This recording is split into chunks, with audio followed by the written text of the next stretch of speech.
ನಾನು ನಾರಾಯಣ ಸ್ವಾಮಿ ಅಂತ ಈಗ ಚಿಕ್ಕಬಳ್ಳಾಪುರ ಜಿಲ್ಲಾ ಕಾಂಗ್ರೆಸ್ ಪ್ರಚಾರ ಸಮಿತಿ ಅಧ್ಯಕ್ಷನಾಗಿದ್ದೇನೆ. 10 ವರ್ಷಗಳ ಕಾಲ ಬ್ಲಾಕ್ ಕಾಂಗ್ರೆಸ್ ಅಧ್ಯಕ್ಷನಾಗಿ ಕೆಲಸ ಮಾಡಿದ್ದೇನೆ. ಈ ಹಿಂದೆ KPCC ಸದಸ್ಯನಾಗಿ ಕೆಲಸ ಮಾಡಿದ್ದೇನೆ. 19ನೇ ವಯಸ್ಸಿನಲ್ಲಿ ನಾನು ಯುವ ಕಾಂಗ್ರೆಸ್ ಅಧ್ಯಕ್ಷನಾಗಿ ಸಹ ಕೆಲಸ ಮಾಡಿದ್ದೇನೆ. ಸೊ ಈಗ ಇತ್ತೀಚಿನ ದಿನಮಾನಗಳಲ್ಲಿ ಮಾನ್ಯ ಸಿದ್ದರಾಮಯ್ಯನವರು 8 ವರ್ಷಗಳ ಕಾಲ ಕಾಂಗ್ರೆಸ್ ಪಕ್ಷದಲ್ಲಿ ಮುಖ್ಯಮಂತ್ರಿಗಳಾಗಿ ಒಳ್ಳೆಯ ಆಡಳಿತವನ್ನು ಕೊಟ್ಟಿದ್ದಾರೆ. ಮೊದಲನೇದಾಗಿ ನಾನು ಅವರಿಗೆ ಅಭಿನಂದನೆಗಳನ್ನು ತಿಳಿಸ್ತೇನೆ. ಆನಂತರ ವಿಶಾಲ ಹೃದಯವಂತರು ಸನ್ಮಾನ್ಯ ಸಿದ್ದರಾಮಯ್ಯನವರು, ಅವರು ಸ್ವಇಚ್ಛೆಯಿಂದ DK ಶಿವಕುಮಾರ್ ಅವರು ಒಬ್ಬ ಟ್ರಬಲ್ ಶೂಟರ್, ಸತತವಾಗಿ ಕಾಂಗ್ರೆಸ್ ಪಕ್ಷದಲ್ಲಿ ಶಾಸಕರಾಗಿ, ಒಬ್ಬ ಸೇವಕನಾಗಿ, ಒಬ್ಬ ಸೋಲ್ಜರ್ನಂತೆ ಕೆಲಸ ಮಾಡಿ ಪಕ್ಷವನ್ನು ಸಂಘಟನೆ ಮಾಡಿದ್ದಾರೆ. ಹಾಗಾಗಿ ಅವ್ರಿಗೂ ಸಹ ಅವಕಾಶ ಮಾಡಿಕೊಡ್ಬೇಕು ಅಂತೇಳಿ ಒಂದು ಉದಾರ ಮನಸ್ಸಿನಿಂದ ಅವರು ತ್ಯಾಗವನ್ನು ಮಾಡಿ ನಮ್ಮ ವರಿಷ್ಠರ ಮಾತಿಗೂ ಸಹ ಗೌರವವನ್ನು ಕೊಟ್ಟು ಇವತ್ತು DK ಶಿವಕುಮಾರ್ ಅವರು ಮುಖ್ಯಮಂತ್ರಿ ಆಗಲಿಕ್ಕೆ ಅವಕಾಶ ಮಾಡಿಕೊಟ್ಟಿದ್ದಾರೆ. ಸೊ ಇದು ಸಂತೋಷದ ಸಂಗತಿ. DK ಶಿವಕುಮಾರ್ ಅವರು ಬೂತ್ ಮಟ್ಟದಿಂದ ಕಾಂಗ್ರೆಸ್ ಪಕ್ಷದಲ್ಲಿ ಬೆಳೆದು ಬಂದವರು. ಅವರು ಅನೇಕ ಕಷ್ಟಗಳನ್ನು ಪಕ್ಷದಲ್ಲಿ ಅನುಭವಿಸಿದ್ದಾರೆ. ಅವರು ಮೊದಲೇ ಈಗಾಗಲೇ ಮುಖ್ಯಮಂತ್ರಿಯಾಗಿ ಒಂದು 5 ವರ್ಷ ಸಂಪೂರ್ಣ ಅಧಿಕಾರವನ್ನು ನೋಡಬೇಕಾಗಿತ್ತು. ಈಗಲಾದರೂ ಅವಕಾಶ ಕೊಟ್ಟಿದ್ದಾರೆ, ಸಂತೋಷ. ನಿಮಗೆ ಗೊತ್ತಿರ್ಬೋದು, ಅವರು ನೆಹರು ಕುಟುಂಬಕ್ಕೆ, ವಿಶೇಷವಾಗಿ ಇಂದಿರಾ ಗಾಂಧಿ, ರಾಜೀವ್ ಗಾಂಧಿ ಮತ್ತು ಸೋನಿಯಾ ಗಾಂಧಿ ಅವರಿಗೆ ಕುಟುಂಬಕ್ಕೆ ತುಂಬ ಆಪ್ತರು. ಅವರ ಮನೆಯ ಮಗನ ಥರ ಅವರು ಕಾಂಗ್ರೆಸ್ ಪಕ್ಷದಲ್ಲಿ ನಡ್ಕೊಂಡ್ಬಂದಿದ್ದಾರೆ. ಸೊ ಹಾಗಾಗಿ ಶ್ರೀಮತಿ ಸೋನಿಯಾ ಗಾಂಧಿಯವರು, ರಾಹುಲ್ ಗಾಂಧಿ, ಪ್ರಿಯಾಂಕಾ ಗಾಂಧಿ, ಖರ್ಗೆ, ಸುರ್ಜೇವಾಲಾ ಮತ್ತು ವೇಣುಗೋಪಾಲ್ ಅವರು ಈ ಅವಕಾಶವನ್ನು ಕೊಟ್ಟಿದ್ದಾರೆ. ಅವ್ರಿಗೂ ಸಹ ನಾನು ಧನ್ಯವಾದಗಳನ್ನು ಅರ್ಪಿಸ್ತೇನೆ. ನಿಮಗೆ ಗೊತ್ತಿದೆ ಟ್ರಬಲ್ ಶೂಟರ್ ಅಂತ ಏನು ಅಂತ. ಈಗ ಗುಜರಾತ್ನಿಂದ ಅಹಮದ್ ಪಟೇಲ್ ಅವರು ರಾಜ್ಯಸಭೆಗೆ ನಿಂತಿದ್ದ ಸಂದರ್ಭದಲ್ಲಿ BJPಯ ಅಮಿತ್ ಶಾ ಆಗಲಿ, ಮೋದಿಯವರಾಗಲಿ ಅವರನ್ನು ಹೈಜಾಕ್ ಮಾಡಿ, MLAಗಳನ್ನು ಹೈಜಾಕ್ ಮಾಡಿ ರಾಜ್ಯಸಭಾ ಸದಸ್ಯರಾಗುವುದನ್ನು ತಪ್ಪಿಸಬೇಕು ಅಂತಿದ್ದರು. ಅಂಥ ಸಂದರ್ಭದಲ್ಲಿ ಬಂಡೆಯಂತೆ ನಿಂತು ಗುಜರಾತ್ನ ಎಲ್ಲ ಶಾಸಕರನ್ನು ತನ್ನ ಸ್ವಕ್ಷೇತ್ರದಲ್ಲಿ, ವಿಧಾನಸಭಾ ಕ್ಷೇತ್ರದ ಒಂದು ರೆಸಾರ್ಟಲ್ಲಿ ಇಟ್ಕೊಂಡು ಅವ್ರಿಗೆ ರಕ್ಷಣೆಯನ್ನು ಕೊಟ್ಟು ಅಹಮದ್ ಪಟೇಲ್ ಅವರು ಒಬ್ಬ ರಾಜ್ಯಸಭಾ ಸದಸ್ಯರಾಗಲಿಕ್ಕೆ ಅವಕಾಶ ಮಾಡಿಕೊಟ್ರು.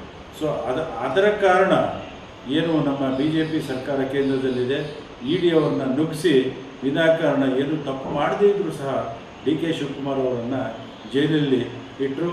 ಆ ಸಂದರ್ಭದಲ್ಲಿ ನಮ್ಮ ಅಧಿನಾಯಕಿ ಶ್ರೀಮತಿ ಸೋನಿಯಾ ಗಾಂಧಿಯವರು ತಿಹಾರ್ ಜೈಲಿನ ಬಳಿ ಹೋಗಿ, ಎದೆಗುಂದು ಬೇಡ DK ಶಿವಕುಮಾರ್, ನಾನಿದ್ದೇನೆ, ಮುಂದಿನ ದಿನಗಳಲ್ಲಿ ನಿನಗೆ ಒಳ್ಳೆಯ ಭವಿಷ್ಯವನ್ನು ರೂಪಿಸ್ತೇನೆ ಅನ್ನೋ ಮಾತನ್ನು ಶ್ರೀಮತಿ ಸೋನಿಯಾ ಗಾಂಧಿ ಅವರು ಕೊಟ್ಟಿದ್ದರು. ಅದೇ ರೀತಿ ಇವತ್ತು ಅವರು ಮುಖ್ಯಮಂತ್ರಿ ಆಗಲಿಕ್ಕೆ ಅವಕಾಶ ಮಾಡಿಕೊಟ್ಟಿದ್ದಾರೆ. ನನಗಂತೂ ತುಂಬ ಸಂತೋಷ ಆಗಿದೆ.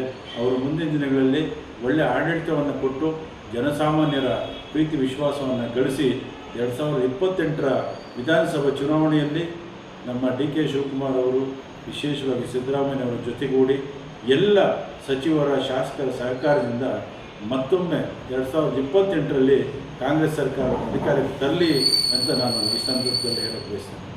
ಸರ್, ತಮಗೆ ಗೊತ್ತಿದೆ, ಚಿಕ್ಕಬಳ್ಳಾಪುರ ಈಗ ಹಾಲಿ ಏನು ಜಿಲ್ಲೆ ಇದೆ, ಈ ಜಿಲ್ಲೆಗೆ 5 ವಿಧಾನಸಭಾ ಕ್ಷೇತ್ರಗಳು ಬರ್ತವೆ. ವಿಶೇಷವಾಗಿ ಚಿಂತಾಮಣಿಯಲ್ಲಿ ಈಗಾಗಲೇ ಹಿರಿಯರಂಥ ಮಾನ್ಯ ಚೌಡರೆಡ್ಡಿಯವರು ಗೃಹ ಸಚಿವರಾಗಿ, ನಗರಾಭಿವೃದ್ಧಿ ಸಚಿವರಾಗಿ ಕಾರ್ಯನಿರ್ವಹಿಸಿದ್ದಾರೆ. ಮತ್ತು ಅವರ ಮಗ MC ಸುಧಾಕರ್ ಅವರು ಸಹ 3 ವರ್ಷಗಳ ಕಾಲ ಮಂತ್ರಿಯಾಗಿ ಕೆಲಸ ಮಾಡಿದ್ದಾರೆ. ಈ ನಮ್ಮ ವಿ ಮುನಿಯಪ್ಪನವರು ಈಗ ಪಾಪ ಅನಾರೋಗ್ಯ, ಅವರು ಸಹ ಶಿಡ್ಲಘಟ್ಟದ ಶಾಸಕರಾಗಿ, ಸಂಪುಟ ದರ್ಜೆ ಸಚಿವರಾಗಿ ಅವರು ಸಹ ತಮ್ಮ ಜವಾಬ್ದಾರಿಯನ್ನು ನಿರ್ವಹಿಸಿದ್ದಾರೆ. ಚಿಕ್ಕಬಳ್ಳಾಪುರದಲ್ಲಿ ಈ ಹಿಂದೆ ಶ್ರೀಮತಿ ರೇಣುಕಾ ರಾಜೇಂದ್ರನ್ ಅವರು ದಿವಂಗತ ಗುಂಡೂರಾಯರ ಕ್ಯಾಬಿನೆಟ್ಟಲ್ಲಿ ಸಂಪುಟ ದರ್ಜೆ ಸಚಿವರಾಗಿ ಅವರು ಸಹ ಕೆಲಸ ನಿರ್ವಹಿಸಿದ್ದಾರೆ. ಮತ್ತು ಗೌರಿಬಿದನೂರಿಗೆ ಸಂಬಂಧಪಟ್ಟಂತೆ ಹೇಳೋದಾದರೆ ಶಿವಶಂಕರ್ ರೆಡ್ಡಿ ಅವರು ಈ ಹಿಂದೆ ಕೃಷಿ ಸಚಿವರಾಗಿ ಅವರು ಸಹ ಮಂತ್ರಿಯಾಗಿ ಕೆಲಸ ಮಾಡಿದ್ದಾರೆ. ದುರ್ದೈವ, ಬಾಗೇಪಲ್ಲಿಗೆ ಇದುವರೆಗೂ ಯಾರು ಮಂತ್ರಿ ಆಗುವಂಥ ಒಂದು ಅವಕಾಶ ಸಿಕ್ಕಿಲ್ಲ. ಇವತ್ತು ಸುಬ್ಬಾರೆಡ್ಡಿಯವರು, ಅವರು ಒಬ್ಬ ಸಾಮಾನ್ಯ ಕುಟುಂಬದಿಂದ ಬೆಳೆದು ಬಂದಂಥವರು. ಅವರು ರಾಜಕೀಯಕ್ಕೆ ಬರುವಂಥದ್ದು ಅವ್ರಿಗೆ ಗೊತ್ತಿರಲಿಲ್ಲ. ಅಕಸ್ಮಾತ್ತಾಗಿ ರಾಜಕಾರಣಕ್ಕೆ ಬಂದಿದ್ದಾರೆ. ಅವರು ತಮ್ಮ ಬಿಸ್ನೆಸ್ಸಲ್ಲಿ ಆರ್ಥಿಕವಾಗಿ ಮೇಲೆ ಬಂದಿದ್ದಾರೆ. ಪ್ರತಿ ವರ್ಷ ತಪ್ಪದೆ ಸಾಮೂಹಿಕ ವಿವಾಹಗಳನ್ನು ಮಾಡ್ತಾಯಿದ್ದಾರೆ.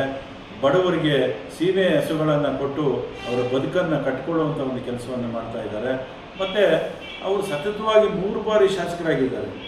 ಅದು ನಿಜವಾಗಲೂ ಹೆಮ್ಮೆ ಪಡುವಂಥದ್ದು. ಜನರ ಜೊತೆ ಒಳ್ಳೆ ಒಡನಾಟ ಇಟ್ಕೊಂಡಿದ್ದಾರೆ. ಪ್ರತಿ ಪಂಚಾಯಿತಿಗೂ ಸುಮಾರು ಸಾರಿ ಭೇಟಿ ಕೊಟ್ಟಿದ್ದಾರೆ. ಪ್ರತಿ ಹಳ್ಳಿಗೂ ಭೇಟಿ ಕೊಟ್ಟಿದ್ದಾರೆ.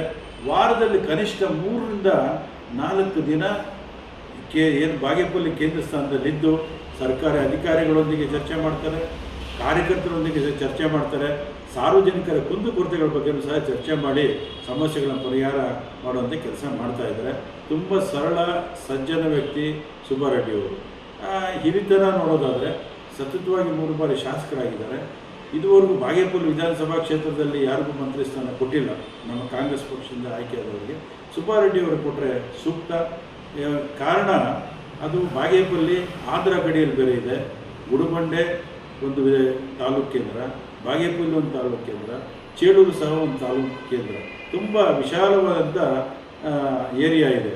ಸೊ ಅಲ್ಲಿ ಅಭಿವೃದ್ಧಿ ಇನ್ನೂ ಆಗಬೇಕಾಗಿದೆ. ಸೊ ಹಾಗಾಗಿ ಇವತ್ತಿನ ಸಂದರ್ಭದಲ್ಲಿ ಸುಬ್ಬಾರೆಡ್ಡಿ ಅವರಿಗೆ ಸಚಿವ ಸ್ಥಾನ ಕೊಟ್ಟರೆ ಅವರು ಜಿಲ್ಲೆಯ ಎಲ್ಲ ಶಾಸಕರನ್ನು, ಜನಸಾಮಾನ್ಯರನ್ನು, ವಿಶೇಷವಾಗಿ ಕಾಂಗ್ರೆಸ್ ಪಕ್ಷಕ್ಕೆ ದುಡಿದಂಥ ಕಾರ್ಯಕರ್ತರನ್ನು ಸಹ ಜೊತೆಯಲ್ಲಿಟ್ಕೊಂಡು ಮುಂದೆ ಸಾಗ್ತಾರೆ ಅಂತ ಈ ಸಂದರ್ಭದಲ್ಲಿ ಹೇಳ್ತೇನೆ ಸರ್. ಕೃಷ್ಣ ಅವರು ಒಂದು ಒಳ್ಳೆಯ ಉನ್ನತ ಕುಟುಂಬದಿಂದ ಬಂದಂಥವರು.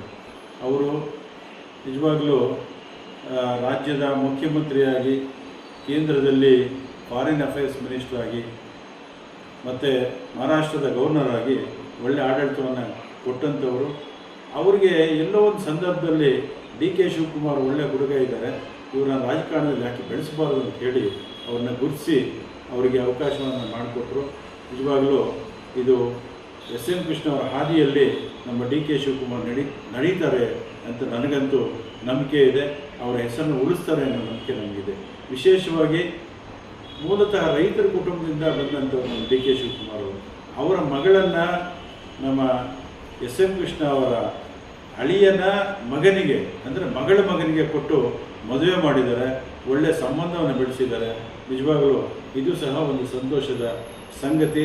ಎಸ್ ಎಂ ಕೃಷ್ಣ ಅವರ ಆಶೀರ್ವಾದದಿಂದ ನಮ್ಮ ಡಿ ಕೆ ಶಿವಕುಮಾರ್ ಇಷ್ಟು ಎತ್ತರಕ್ಕೆ ಬೆಳೆದಿದ್ದಾರೆ ಅಂತಂದರೆ ತಪ್ಪ. ಪ್ರದೀಪ್ ಈಶ್ವರ್ ಅವರು ಬುದ್ಧಿವಂತರಿದ್ದಾರೆ, ವಿದ್ಯಾವಂತರಿದ್ದಾರೆ. ಆದರೆ ಮೊದಲನೇ ಸಾರಿ ಶಾಸಕರಾಗಿದ್ದಾರೆ. ಒಂದು ವೇಳೆ ಆ ಒಂದು ಜನಾಂಗಕ್ಕೆ, ಬಲ್ಜಿಯ ಜನಾಂಗಕ್ಕೆ ಸಚಿವ ಸ್ಥಾನ ಕೊಡೋದಾದರೆ ಹಿರಿಯರಾದಂಥ MR ಸೀತಾರಾಮ್ ಅವರು ವಿಧಾನ ಪರಿಷತ್ ಸದಸ್ಯರಿದ್ದಾರೆ, ಅಥವಾ ಚಿಕ್ಕಬಳ್ಳಾಪುರದಲ್ಲಿ ಪ್ರದೀಪ್ ಈಶ್ವರ್ ಅವರಿದ್ದಾರೆ. ವರಿಷ್ಠರು ಏನಾದರೂ ಅಂತ ಅವಕಾಶ ಮಾಡಿಕೊಟ್ರೆ ನಮ್ಮದೇನೋ ಅಭ್ಯಂತರ ಇಲ್ಲ. ಸಂತೋಷ ಪಡೋರಲ್ಲಿ ನಾನು ಸಹ